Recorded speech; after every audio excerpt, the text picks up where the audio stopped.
자, 항상 여기서는 이제 통합편이라 여기서는 문학도 있고 비문학도 있고 문법도 있는데 주된 거는 이제 문학으로 되어 있거든요. 그래서 여러분이 이제 중학교 때는 현대 시, 소설 많이 했지만 여기서는 고전도 이제 나와서 여러분이 조금 접하기 어려웠던 거, 좀 생소한 작품도 좀 나오거든요. 근데 먼저 여러분 좀 가볍게 너 갑자기 처음부터 어려운 거 하면 좀 그러니까 현대 문학하고 그 다음에 이제 고전 문학 들어갈 거예요. 먼저 이제 시 나와 있는데 문학책 하면 보통 이제 시부터 시작하죠. 그래서 오늘 시 이론하고 그리고 이제 해당하는 작품 하나 볼게요.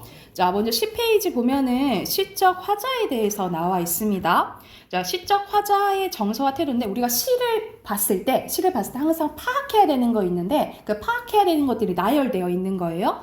자, 먼저 시적 화자가 누군지 봐야겠지? 시적 화자는 시에서 이야기하는 사람으로 시인이 자신의 생각이란 느낌을 효과적으로 전달하기 위해서 내세운 가공의 인물이자 허구적 대리인이에요. 그래서 같은 말로 보통 우리가 감정에 대해서 얘기를 하면 시를 서정시라고 하거든요. 그래서 보통 감정에 대해서 얘기해서 서정적 자, 시의 화자, 그리고 시적 자라고 합니다. 이거는 보통 같은 말이라고 보시면 돼요. 시적 화자와 같은 말이라고 생각하면 돼. 자, 그래서 시적 화자를 같은 말로 뭘 한다고? 서정적 자, 시 화자는 뭐 거의 비슷한 말이에요. 시적 자 같은 말인 거 기억해 두시고 여러분 선생님이 항상 묻는 게 있는데 시인이랑 시적 화자는 일치합니까? 일치하지 않아요? 정확한 답은 일치할 때도 있고 일치하지 않을 때도 있다. 이렇게 기억을 해두셔야 돼요.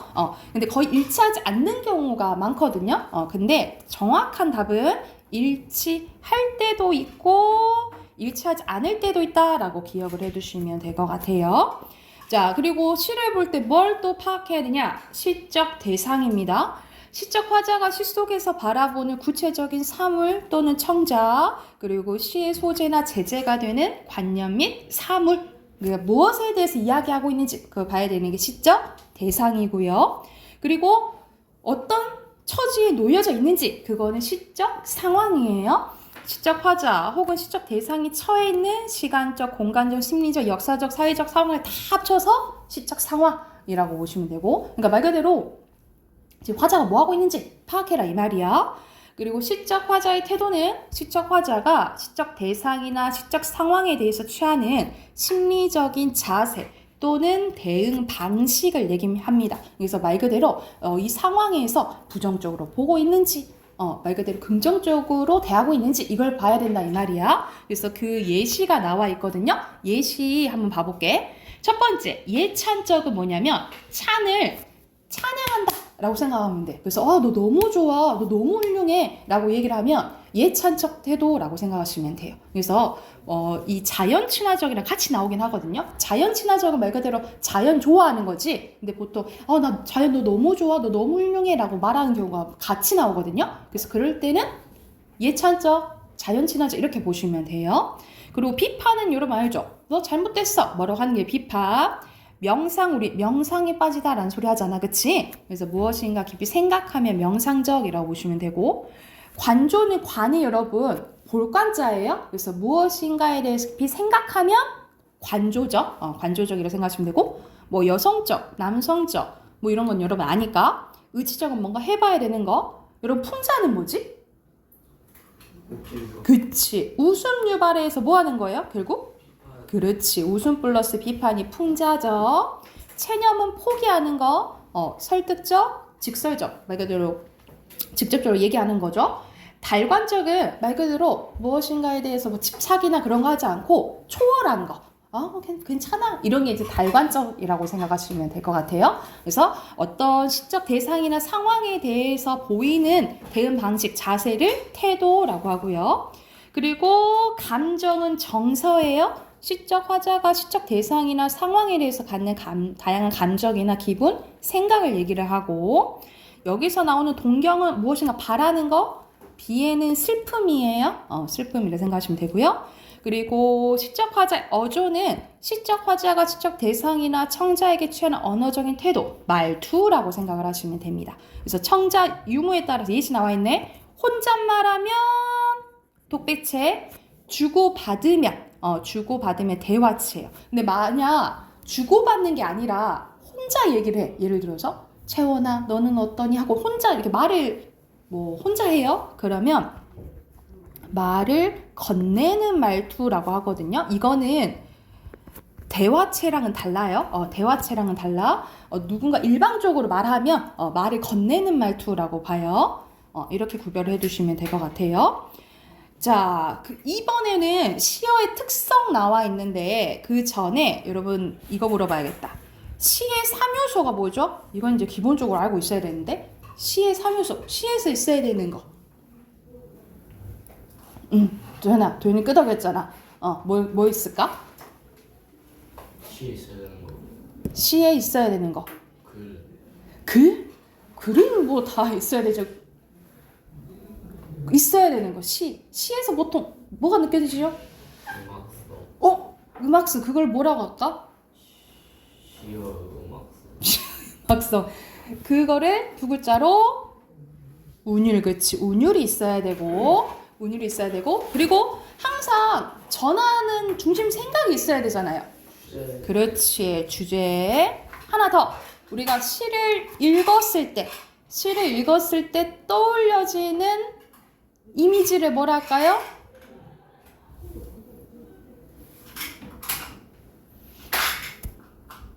이미지?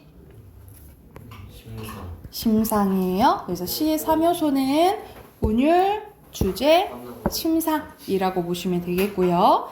자, 그럼 이걸 기반해서 밑에 내용 봐볼게요. 자, 시 음악성입니다.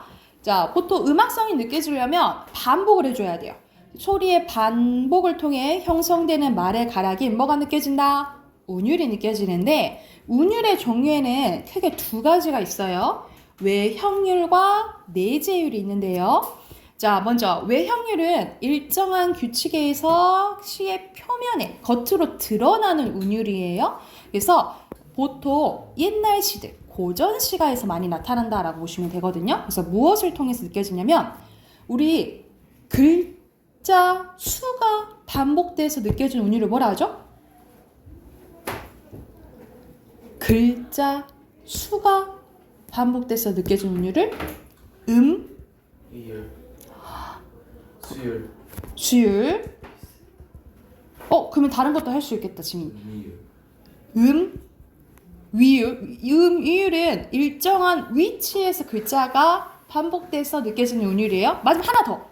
우리 끊어읽기의 단위를 뭐라 할까?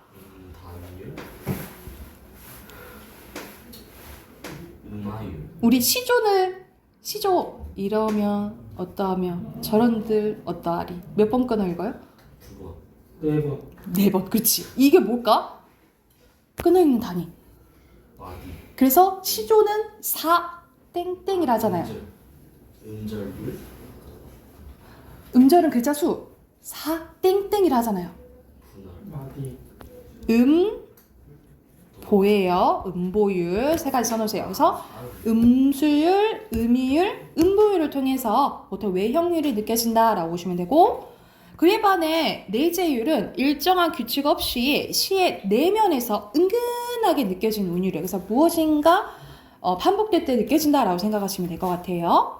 두 번째는 시어의 함축성이에요. 여러분, 시에서는 함축이라는 말이 중요한데, 함축은 단어 안에 많은 의미가 들어있는 걸 함축적이다라고 해요. 그래서 시 속에서 다양한 정서적 효과를 불러일으키는 시어의 내포적인 의미라고 보시면 됩니다. 그래서 한 편의 시에 사용된 똑같은 시일지라도 문맥과 상황에 따라서 서로 다른 함축적 의미를 지닐 수 있는데, 말 그대로 똑같은 시에 나오는 단어라도 앞에서는 이런 의미였는데 뒤에서는 이런 의미로 막 바뀔 수가 있거든요. 그래서 이런 문맥과 상황에 따라서 달라질 수 있다라고 보시면 될 것 같아요. 그리고 아까 전에 시어의 이미지 같은 말로 뭐라 한다 했지? 심상이라고 한다 했죠.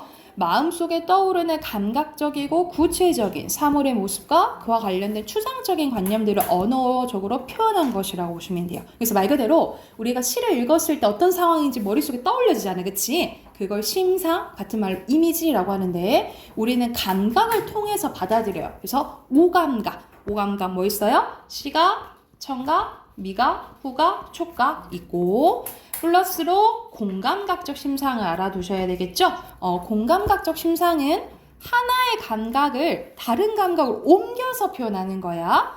예를 들어서 가장 많이 나온 게 이제 푸른 종소리인데 종소리는 여러분 청각이잖아. 푸른은 뭐지? 색깔이니까? 응? 시각이죠? 근데 종소리긴 종소리인데 푸른 종소리래. 청각을 시각적으로 표현한 거잖아요. 그쵸? 이걸 뭐라 하냐면 청각의 시각화라고 하고 이걸 공감각적 심상이라고 해요. 근데 이게 하나의 감각이 이렇게 옮겨져 가야지만 공감각이야. 만약 그냥 감각이 나열되잖아요. 감각이 나열되면 뭐라 하냐면 추가적으로 써놓을게요. 이건 복합적 심상이라고 해요. 이 복합적 심상은 그냥 감각이 연달아 이제 감각이 그냥 나열되면 복합적 심상이라고 하고 이렇게 옮겨져 가야지만 공감각적 심상이라고 해요. 그래서 공감각적 심상은 하나의 감각이 다른 감각으로 옮겨져 간다 해서 감각의 땡땡이라고 하거든요. 이 땡땡이 뭘까? 두 글자. 옮겨져 가는 거예요. 이도 하나는 맞았어. 2예요. 2로 끝나요.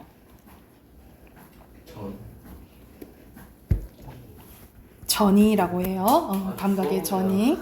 이게 같이 한 거지. 같이 한 거지. 감각의 전이 써놓으시고 밑에는 심상의 형성 방법이 뭐 묘사적, 비유적, 상징적으로 나와져 있는데 여러 가지 뭐 세세하게 알 필요는 없을 것 같고 요 정도만 알아두시면 될 것 같아요.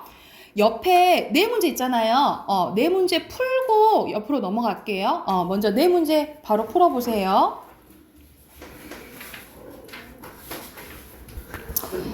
자, 답 확인해봅시다. 1번에 시적 화자에 대한 설명을 적절하지 않은 것은 선생님 시적 화자는 시인이랑 일치할 때도 있고 일치하지 않을 때도 있다 했잖아. 그치? 그럼 몇 번이겠어요?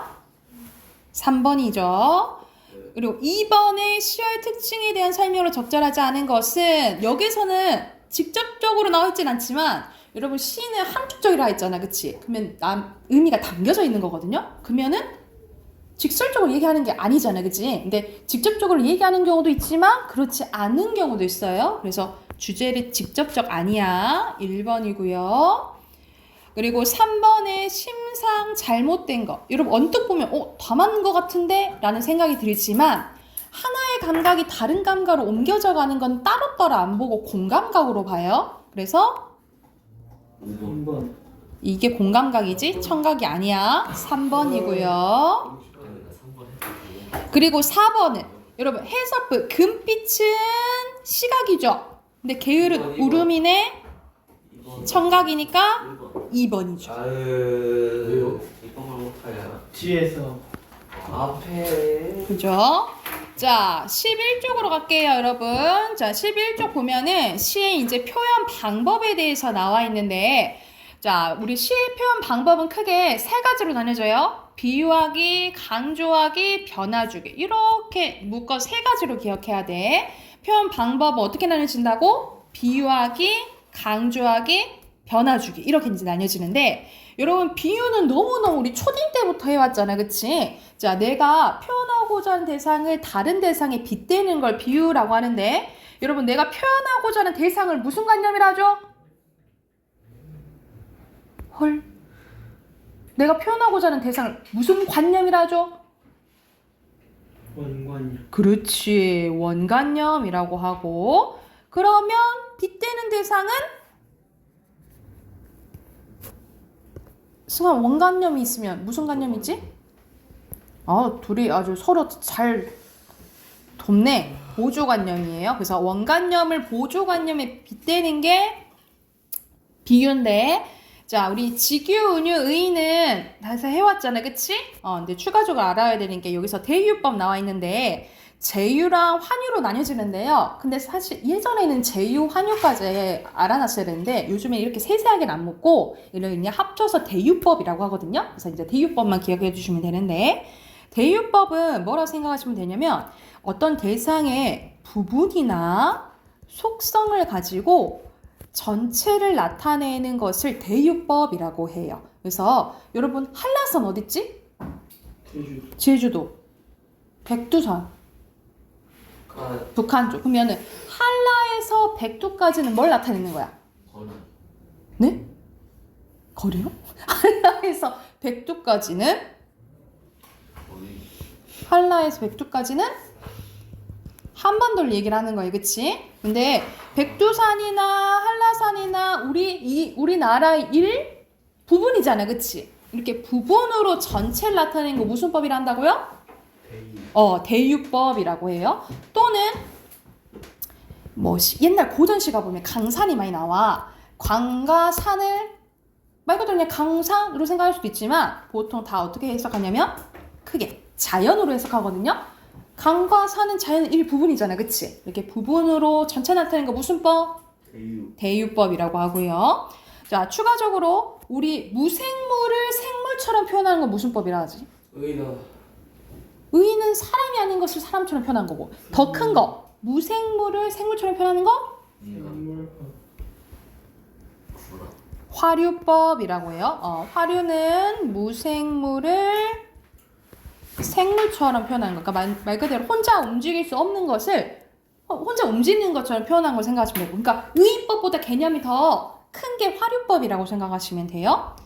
그리고 여러분 속담도 어떠한 상황을 빗대서 그 한 문장으로 표현한 거잖아. 그치? 속담이 쓰이면 무슨 법이라고 하냐면 풍유법이라고 해요. 그래서 풍유법도 말 그대로 속담도 비유하기에 속한다라고 생각하시면 될 것 같고요.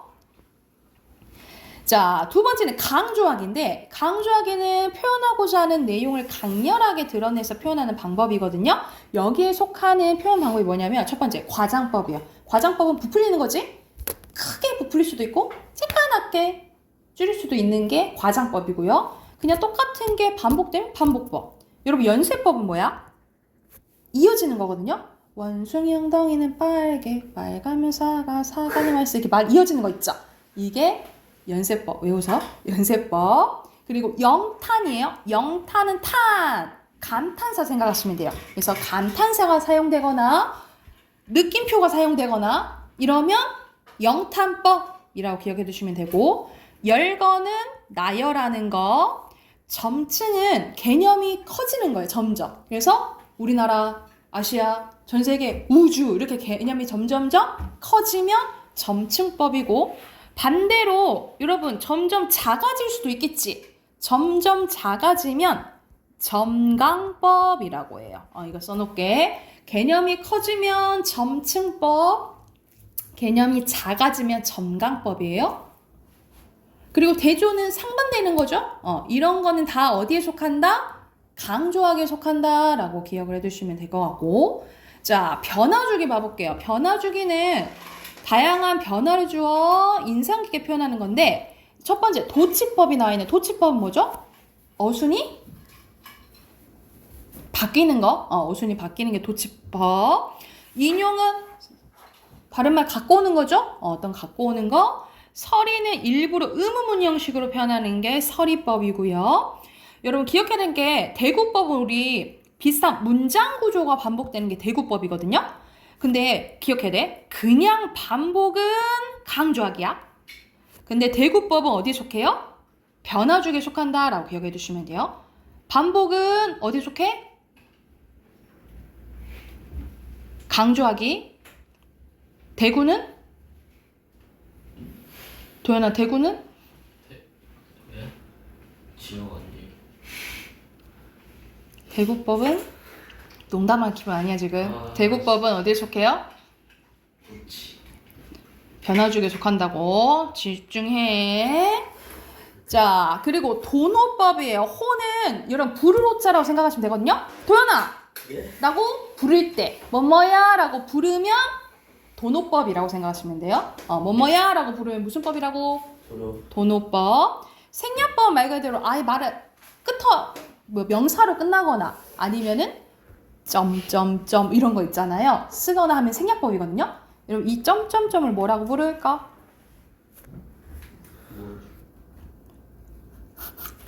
이걸 뭐라 불러? 물음표. 느낌표. 이건 뭐야? 점점. 무슨 표로 끝나겠죠? 마침표. 삼마침표. 삼마침표. 삼마치표가 뭐야? 삼침표. 아, 삼마치표. 3이어서 세상에. 재밌다. 자, 삼표. 점점점. 이음표. 비슷. 말갈표. 말줄표. 이영표. 오이. 미안 맞췄다. 줄. 말줄인 말줄임표. 말줄임표에 말줄임표. 그리고 반어는 속마음과 반대로 표현하는 거고, 역설은 겉으로는 모순되지만 그 안에 진리가 담겨져 있는 게 역설법이에요. 그래서 항상 반어법이랑 역설법 구별하는 문제가 나와요. 그래서 시가 나열돼 있고 오지선다형에 서로 다른 표현을 골라라. 그래서 반어랑 역설 구별해 주셔야 돼요. 그래서 표현 방법은 크게 세 가지로 나눠지는 거고, 밑에는 이제 상징이 나와 있는데 시에서는 상징을 빼놓을 수가 없거든요. 상징은 비유랑 비슷하긴 해요. 비유랑 비슷하긴 한데 빗대는 건 비슷해. 근데 여러분, 비유는 원관념이랑 보조관념이 시에서 다 나타나거든요. 그런데 상징은 시에서 원관념이 안 나타나 있고 보조관념만 나타나 있어. 그래서 보조관념을 보고 뭘 나타내는 거지? 라고 전체 시를 보고 추론해내는 게 상징이라고 생각하시면 돼요. 그래서 옆에 설명 나와 있죠. 원관념은 감추고 구체적인 보조관념으로 원관념의 의미를 암시적으로 표현하는 방법을 상징이라고 해요. 그래서 여러분 보통 비둘기 뭐 상징한다지? 그렇지, 평화라고 하죠. 근데 여러분, 비둘기는 눈에 보이는 사물이잖아. 근데 평화는 눈에 보여 안 보여? 안 보이지, 그치? 그래서 보통 추상적인 관념을 구체적인 사물로 표현하는 게 상징이라고 생각하시면 돼요. 그래서 다양하게 해석될 수 있는데 상징의 종류에는 크게 세 가지가 있어요. 개인적 상징, 관습적 상징, 원형적 상징이 있는데, 먼저 개인적 상징은 개인이 부여하는 거야. 시인이 독창적으로 만들어낸 상징으로 널리 알려진 상징에 시인이 새로운 의미를 부여해서 생긴 상징이에요. 여러분이 시를 쓸 수 있잖아. 여러분이 시를 써서 여러분이 부여하면 무슨 상징이 되는 거야? 개인적 상징이 되는 거예요. 이해됐어요? 근데 이게 널리 사용됐어. 그러면 관습적 상징이라고 하는데, 문화 역사적 배경 속에서 오랜 세월을 두고 되풀이해서 사용되어 그 내용이 관습적으로 보편화된 상징입니다. 그래서 여러분 아까 전에 비둘기 하면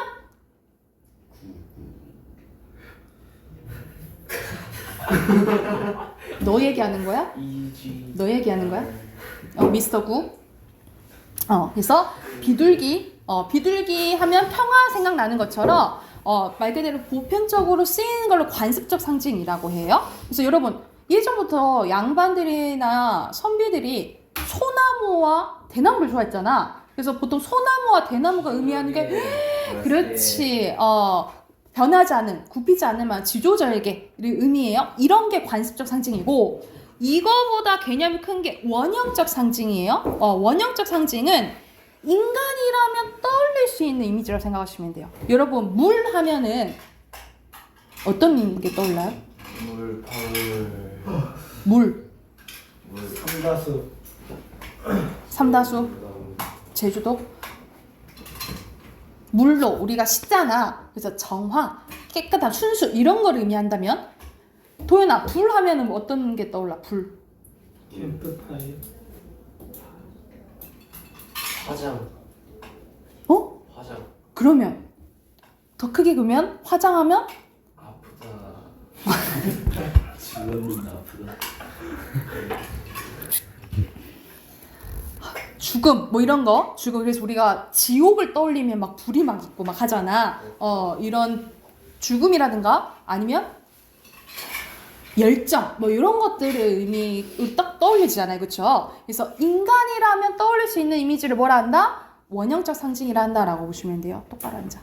그래서 상징에는 크게 세 가지 뭐 있다고요? 개인적 상징, 원형적 상징, 관습적 상징, 네, 원형적 상징이라고 생각하시면 돼요. 자, 밑에는 시적 발상 유형입니다. 여기 별표, 여기 중요해요.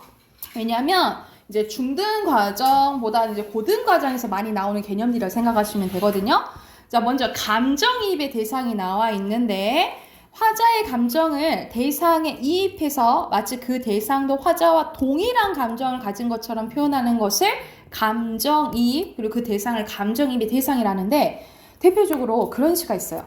저 촛불은 누구랑 이별했기에 눈물을 흘리는 고 이런 뭐 시 구절이 있어요. 그러니까 우리가 양초에 불 붙이면 그 촛농이 떨어지잖아, 그치? 이 촛농 떨어지는 게 너 누구랑 이별해서 울고 있니? 이렇게 표현을 한 거야. 근데 사실 그 이별한 게 누군 거야? 나인 거야. 그래서 이 촛불이 나랑 감정이 똑같은 감정이입의 대상이라고 생각하시면 돼요. 그래서 이 감정이입의 대상은 어디에 속하냐면 이거보다 개념이 큰 게 뭐냐면 객관적 상관물이에요.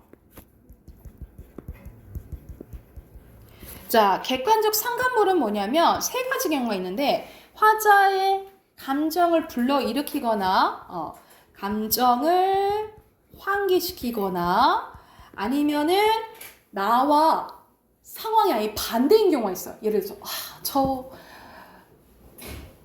꾀꼬리들은 암컷 수컷 정답게 논이는데 나는 왜 혼자지? 나는 왜 외롭지? 이런 상황 있잖아. 나와 반대거나 아니면 감정이 이런 식으로 똑같거나 이런 역할을 하는 게 감정이입의 대상이라고 보시면 돼요. 그래서 객관적 상관물을 생각하시면 돼요. 선생님 말이 잘못됐다. 객관적 상관물이라고 보시면 돼요. 그래서 이 객관적 상관물 중에 감정이입이 있다라고 생각하시면 될 것 같아요. 그리고 두 번째, 관념의 구체화입니다. 관념은 눈에 보이지 않는 거예요. 그래서 보통 추상적 개념의 구체화라고 불러요. 눈에 보이지 않는 것을 눈에 보이게끔 표현하는 거야. 그래서 말 그대로 봄 기운이 저 문틈 사이로 들어온다. 뭐 이런 식으로 표현하는 것들이잖아요. 눈에 보이지 않는 것을 눈에 보이게끔 표현하는 게 관념의 구체화라고 생각하시면 되고, 주객전도는 말 그대로 주인이랑 손님이 바뀐 경우라고 생각하시면 돼요. 내가 이렇게 했는데 얘가 나한테 이렇게 했다 라는 식으로 바꿔 표현할 때 주객전도라고 생각하시면 될 것 같고요. 밑에는 시상 전개 방식이 나와 있는데 시가 어떻게 진행되는지를 보는 거거든요. 자, 시간의 흐름에 따라서 시상이 전개되는데 우리 보통 소설에서는 무슨 구성이라 하죠? 역순행적, 순행적. 순행적 구성이라 하죠. 순행적 구성이라는데 순행적이라는 말도 쓰기는 하지만 시에서는 가끔 가다가 추보식 구성이라는 말이 있어요. 이건 같은 말이라고 생각을 하면 돼. 도연아 적어야겠지? 정신 차려. 라고 보시면 될 것 같고, 그리고 시선의 이동에 따른 시상이 전개가 될 수 있는데 아래에서 위로 먼 곳에서 가까운 곳으로. 우리가 먼 곳은 한자로 뭐라 할까? 한자로 먼 거. 멀. 멀다. 멀기. 멀리요? 원이야. 원경. 멀 원자예요. 자, 가까운 거는 가까울? 그렇지, 근은 안 해. 근경. 이렇게 생각하시면 될 것 같아요. 그래서 이게 바뀔 수도 있는 거고. 자, 밑에는 시의 종합적 이해와 감상이라 하지만 사실 문학을, 이거는 이번에 다연이 했잖아, 그치? 시험범이었잖아요. 문학을 해석하는 관점이에요. 문학을 해석하는 관점에 대해서 이제 얘기가 나오는데, 지금 이제 교과서마다 이제 다르지만, 이제 다현이는 먼저 했고, 아마 여러분은 나머지 친구들은 이제 2학기 때 나올 거거든요. 이제 문학을 해석하는 관점이 나오는데, 자, 이렇게 빈 공간에 여러분 필기할게요. 여러분, 작품이 있으면 이 작품 보통 자체를 보고 해석을 하거든요. 그래서 시가 나오면 우리가 뭐처럼 하면 무슨 법이라 해요? 직유법이라 하지, 그치? 이렇게 시에 나타난 걸로만 그냥 내용이나 형식을 해석하는 걸 내재적 관점이라고 합니다. 안내자를 써서 내재적 관점이고, 이건 답이 딱딱딱 정해져 있을 수밖에 없어. 그래서 절대론적 관점이라고 합니다. 절대론적 관점 써놓으세요. 하지만 우리는 이 작품만 볼 수는 없어요. 그 외적인 것도 봐야 되거든요. 이 작품을 쓴 시인이나 작가도 봐야 되고요. 시대나 현실도 봐야 되고요. 그리고 이걸 누가 이제 받아들여? 독자가 받아들인단 말이지, 그치? 그래서 이 외부적인 요소도 봐야 되는데 이 외부적인 요소를 보고 해석하는 것을 뭐라고 하냐면 외재적 관점이라고 해요. 그래서 문학을 해석하는 관점에는 크게 두 가지로 나뉘어지는 거야. 내재적 관점과 외재적 관점으로 나뉘어진다라고 보시면 됩니다. 자, 그런데 이 외재적 관점이 세 가지로 나뉘어지는 거죠. 자, 먼저 시인이나 작가 입장에서 보는 거야. 시인이 어떤 의도를 썼을까? 아니면 시인은 어떤 생애를 살았을까? 시인의 다른 작품을 보면 어떻게 될까? 이거를 위주로 보는 것을 무슨 논적 관점이 하냐면 시인이나 작가는 자신의 생각을 표현하는 사람으로 기억하면 돼. 그래서 표현론적 관점이라고 하고요. 그리고 이 시인이나 작가가 태어난 시대가 있을 거 아니야. 우리는 지금 21세기를 살고 있는 거고 윤동주처럼 일제강점기 때 산 사람도 있을 거 아니야. 그쵸? 이 시대나 현실이 작품에 반영될 수밖에 없거든요. 그래서 시대나 현실을 기반으로 해석하는 관점을 반영론적 관점이라고 한다라고 보시면 돼요. 반영론적 관점 써놓으시고 그리고 독자가 이 작품을 보고 받아들이죠. 그래서 여러분 똑같은 작품을 봐도 나 이 작품 별론데 와닿지 않는데 이럴 수도 있고 이건 나의 인생작이야 이럴 수도 있는 거지. 그래서 이 독자가 받아들이는 교훈이나 가치관에 따라 달라질 수 있다라는 것을 수용론적 관점, 같은 말로 효용론적 관점이라고 합니다.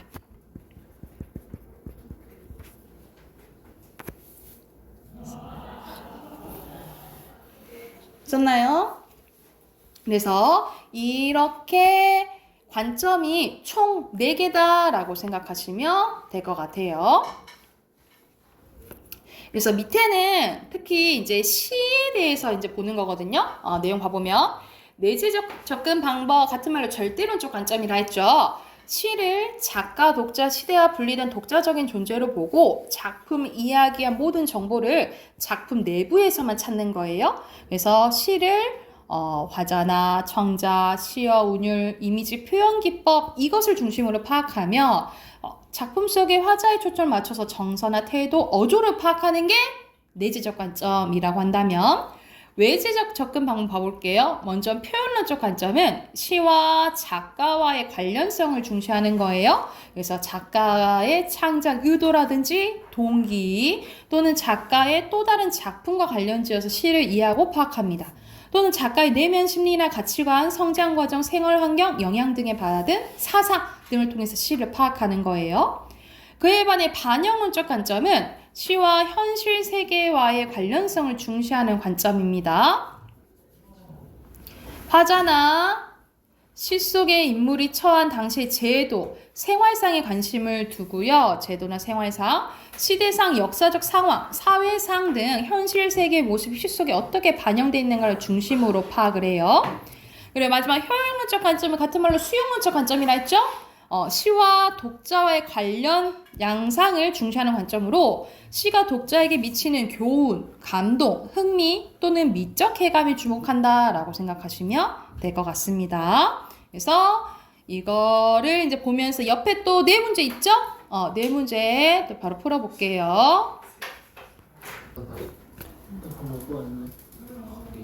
자, 순서대로 이거는 뭡니까? 원관념, 보조관념. 네, 원관념이랑 보조관념 쓰면 되겠죠. 6번에 잘못된 것은 5번. 맞는데요. 3번도 맞지 않아? 네, 맞아요. 4번. 4번? 아니 2번. 뭐뭐 듯이 뭐뭐 가치는 직유번이죠. 2번이에요. 저만 보셨어요. 이러시면 되지 않아요? 그리고 7번은 시인의 생애나 다른 작품 보는 거는 무슨 논적 관점이에요? X 외우죠. 좀 시인의 왜요? 생애나 다른 작품을 보는 건 표현론적 관점이죠. X 고치고요. 그리고 8번에 이건 시대를 봤네. 그러면 반영론적 관점이죠. 자, 뒤로 넘겨서 시 하나 볼게요. 자, 여러분의 익숙한 시입니다. 여기 아까 문제에도 나왔던 반어법이 나오는 부분인데 김소월의 진달래꽃이에요. 여러분 많이 봤지? 여기서는 배경이 일제강점기임에도 불구하고 이렇게 막 저항 이런 내용이 아니라 이별 이야기거든요. 그래서 대표적인 우리 전통적인 여성의 한의 정서, 이별의 정한에 대해서 이야기한 시라고 보시면 될 것 같고, 이거는 이제 많이 이제 나온 부분이어서 여러분이 보고 전체적인 표현 방법은 기본적으로 알고 계셔야 돼요. 시 바로 가볼게. 나 보기가 역겨워. 나 시적 화자 직접적으로 나타나 있고요. 나 보기가 역겨워 가실 때에는 말없이 고이 보내 드리우리다 하면서 끊어 있는 게 3번씩 끊어 읽은 거예요. 3은 보고요. 나 보기가 역겨워 가실 때에는 말없이 고이 보내 드리우리다. 글자 수로 보면은 7글자, 5글자 반복되거든요. 글자 수가 반복되면 무슨 율이라고? 음수율. 그치, 음수율이고, 이렇게 3음보와 7호조 음수율은 어떤 느낌을 주냐면 우리 전통적인 민요 느낌을 준다라고 기억해 두시면 될 것 같아요. 이렇게 바로바로 해. 필기 바로바로 하시라고요. 자, 그래서 여기서 무슨 상황이냐면 내가 싫어서 나를 보기가 싫어서 가신다고 한다면 가정하는 거야. 이별을 가정하는 거예요. 말없이 고이 보내 드리려. 나 말없이 너 보내줄 거래. 이어서 보면 영변의 약산. 여러분 영변의 약산은 실제 지명이거든요. 그러면은 그 지역의 느낌을 줄 수가 있는 거야. 그래서 이 느낌을 향토적 토속적인 느낌을 준다라고 보시면 돼요. 진달래꽃. 제목인 진달래꽃 나왔네. 이거를 아름은 이 가득이죠? 아름 따다 가실 길에 뿌리우리다. 가득 따서 가시는 길에 뿌려줄 거래요. 자, 여기서는 가시는 길에 뿌려서 여기서는 꽃을 이렇게 뿌려준다라는 건 우리 결혼식 때도 막 꽃 뿌리고 하잖아요. 그쵸? 그 의미는 축복의 의미거든요. 축복의 의미인데 이거를 이제 약간 불교적 용어로 보면 어떻게 표현할 수 있냐면 산, 화, 공덕이라고 표현할 수 있는데 꽃을 뿌린다. 그러니까 말 그대로 부처님 가시는 길에 꽃을 뿌린다 해서 축복의 의미라고 생각하시면 될 것 같아요. 근데 이거를 가득 따서 뿌려줄 거래. 그래서 이걸로 해석을 하면 진달래꽃의 첫 번째 어떤 의미로 해석될 수 있냐면 임에 대한 화자의 사랑으로 해석을 할 수 있거든요. 근데 여러분 사랑으로 만약 해석을 하면 사랑은 눈에 보여 안 보여? 눈에 안 보이죠. 그래서 이때 아름은 추상적 개념을 사랑을 양적으로 셀 수 있는 것처럼 양적으로 시각화했다. 또는 이걸 줄이면 수량화했다 라고 생각하시면 될 것 같아요. 그래서 진달래꽃 첫 번째 의미 임에 대한 사랑 이렇게 해석할 수 있고요. 이어서 3번 가볼게요. 가시는 걸음걸음 놓인 그 꽃을 사뿐히 지려밟고 가시옵소서. 여러분 사뿐히는 어떤 느낌이야? 가볍게지. 근데 지려받는 것은 막 뭉개는 거잖아요. 그쵸? 그러면 이건 약간은 역설적으로 볼 수 있겠죠? 역설법이에요. 근데 무슨 말이야? 꽃을 뿌려주는데 그것을 밟고 가래? 사실 어떤 의미가 담겨져 있는 거야? 갈 테면 가봐. 나 밟고 가? 요런 의미가 되는 거예요. 그렇게 보면 다시 위로 올라갈게. 진달래꽃은 어떤 의미로 볼 수 있냐면 화자의 분신을 얘기하는 거예요. 나 밟고 가라. 이렇게 될 수도 있다는 거야. 그래서 마지막 형 가볼게요. 나보기가 역겨워 가실 때에는 죽어도 아니 눈물 흘리우리다. 근데 속마음은 어때? 죽어도 눈물 흘리지 않겠다라고 하지 마. 나 너 가면 엄청 울 거야 라고 얘기하는 거예요. 그러면 속마음이랑 겉이랑 다른 거지. 이게 대표적인 반어법이고요. 여기 표현 방법이 하나 더 있어. 여러분 죽어도 아니 눈물 흘리우리다 라고 되어 있지만 사실 죽어도 눈물 흘리지 않겠다가 자연스럽죠. 그래서 도치법도 있어요. 어순 바뀌었어요. 그리고 이와 관련된 사자성 하나 더 쓸게. 사실 님이 간다고 사랑하는 님이 가면은 울 수밖에 없는 상황이잖아. 그치? 울 수밖에 없는 상황인데 울지 않겠다라고 얘기하는 거거든요. 이거를 사자성을 하면 애이불비예요. 그래서 여기 애자가 슬플 애자야. 슬픈데 나 울지 않겠다 라고 얘기하는 부분입니다. 그래서 여기서는 이별의 슬픔에 대해서 얘기하는 거고 여기서는 운율 형성하는 게 많거든요. 여러분 하나 봐봐. 첫연이랑 끝연이 완전 똑같진 않지만 비슷하죠. 그쵸? 우리 첫연이랑 끝연이 같은 걸 뭐라고 하죠? 두 말고 머리 수가 있어요. 머리 수용 꼬리 수영이요. 꼬리 미자예요. 수미상관이에요. 자, 수미상관의 효과는 반복되니까 운율 형성해 주고요. 그러면 반복했다라는 건 뭐 하고 싶은 거지? 강조하고 그렇지. 의미 강조. 그리고 첫연이랑 끝연이 같잖아요. 보기 어때요? 좋다. 보기 좋아요. 구조적인 안정감을 준다라고 보십니다. 이게 수미상관의 기본적인 세 가지 효과예요. 그리고 운율 형성하는 게 하나 더 있어. 반복되는 게 여러분 1연에 우리다, 2연에 우리다, 4연에도 우리다. 반복되죠? 이렇게 아까 전 했었잖아. 같은 위치에 글자가 반복됐을 때 느껴지는 운율을 뭐라 한다 했죠?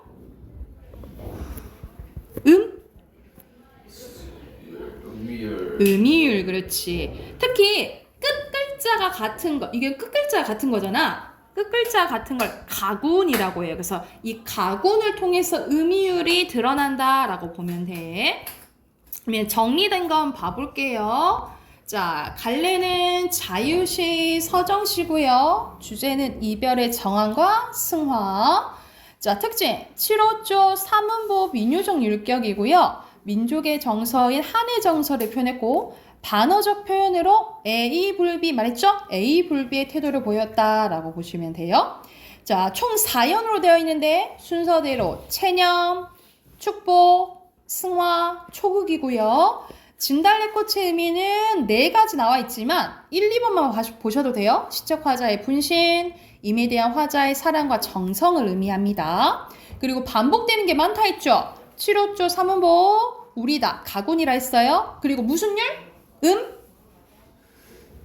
위율. 그리고 수미상관이고요. 자, 요거 참고하면서 옆에 6문제 풀게요. 선생님 6문제 풀고 답 확인하고 끝내줄게. 바로 풀어보세요. 자, 같이 한번 봐봅시다. 좀 해석하기 어려운 문제가 좀 있죠? 같이 한번 봐볼게. 1번에 알맞지 않은 겁니다. 여기서는 막 바꿀 의지는 아니죠? 1번에 4번이고요. 2번에 적절한 거예요? 아니면 5번. 2번? 2번 4번이잖아. 2번 아니면 5번 아니면 3번. 4번이라니까? 4번. 4번이에요. 아, 이거 3번은 바로 얘기해봐. 2번 4번. 4번. 옆에 바로 있는데 4번이야? 1번이고요. 자, 여기서 가시리가 나와 있는데 가시리 여러분 보면 위 증질과 대평성대 하면서 연마다 이렇게 후렴구가 붙거든요. 이렇게 후렴구가 붙으면 갈래 확인을 뭐라 기억하시면 되냐면 이거는 고려가요예요. 이렇게 후렴구가 붙으면 고려시대 때 쓰여진 고려가요고요. 자, 이건 이제 어떻게 해석하냐면 가시리는 가시렵니까? 있고가 예전에 의문형어미였어요. 그래서 어떻게 해석하냐면 가시렵니까? 가시렵니까? 이렇게 해석해요. 가시렵니까? 나는 나는 나를 it's me를 가리키는 게 아니야. 이건 의미가 없는 좋은 구라고 생각하시면 돼요. 가시렵니까? 가시렵니까? 버리고 가시렵니까? 그래서 여기 봐봐. 가시렵니까? 가시렵니까? 버리고 가시렵니까? 이렇게 반복되거든요. 이걸 뭐라고 하냐면 AA, BA 구조라고 해요. AA, BA 구조라고 하고 날러는 이게 화자야. 나보고는 어찌 살라 하고 버리고 가시렵니까? 그러니까 어떤 상황인 거야? 이미 나를 버리고 가려고 하는 상황인 거야. 떠나려고 하는 상황인 거야. 잡사와 두어리 말하는 잡아 두고 싶지만 이렇게 해석하는 거야. 잡아 두고 싶지만 선하면은 서운하면 이런 뜻이에요. 자, 서운하면 아니올세라. 여러분 리을세라 이렇게 동그라미 쳐봐. 리을세라는 무슨 뜻이냐면 뭐뭐 할까 두렵습니다 이런 뜻이에요. 그래서 어떻게 해석하는 거야? 잡아두고 싶지만 서운하면 아니올까봐 두렵다. 그러니까 잡는다 못 잡는다? 못 잡는다라고 얘기를 하는 거예요. 셔론님, 여러분 셔론님은 셔론 밑에 하고 이거는 두 가지로 해석될 수 있거든요. 여기서는 서럽다 이런 뜻인데 이 서러운 주체가 나냐 님이냐에 따라 달라져요. 만약 서러운 주체가 님이야 그럼 어떻게 해석하냐면 이별을 서러워하는 님 이렇게 해석하고 만약 서러워하는 주체가 나야 화자야 그럼 어떻게 해석하냐면 나를 서럽게 하는 님 이렇게 해석을 해요. 그래서 두 가지로 해석할 수 있어요. 그래서 서러운 님, 서러워하는 님 보내옵나니 가시는 듯 도오셔 다시 오세요. 그래서 할 수 없이 보내주지만 뭐를 바라는 거야? 다시 오기를 바라는 거예요. 그래서 여기서 적절하지 않은 것은 다시 오기를 바라는 것은 어디에 드러나 있는 거야? 보기에 나타나 있는 거죠. 바뀌었어. 그래서 5번입니다. 그리고 5번, 4번도 어려웠겠지만 5번도 좀 어려웠을 거예요. 자, 어떻게 보면 다 맞는 말 같거든요. 그런데 시 아름다움에 대해서 얘기하는 건데 여러분 여기서 반어법이 나오긴 해. 근데 반어법이 전통적인 거야? 아니야. 그냥 여기에서 드러나는 표현 방법 중에 하나예요. 그래서 전통 시가 고유한 특징 아니야. 3번이고요. 6번은 쉽죠? 네. 몇 번? 3번. 3번. 자, 오늘 진도는 여기까지 나갈 건데 여러분 다시 자 선생님이 준 어휘 있죠? 1강 공부해 오시고요. 그리고 여러분 문법책 있잖아. 문법이 204쪽까지 숙제였어. 만약 혹시 안 하신 분 있으면 내일까지 풀어 오세요. 아셨죠? 내일 답 확인할게.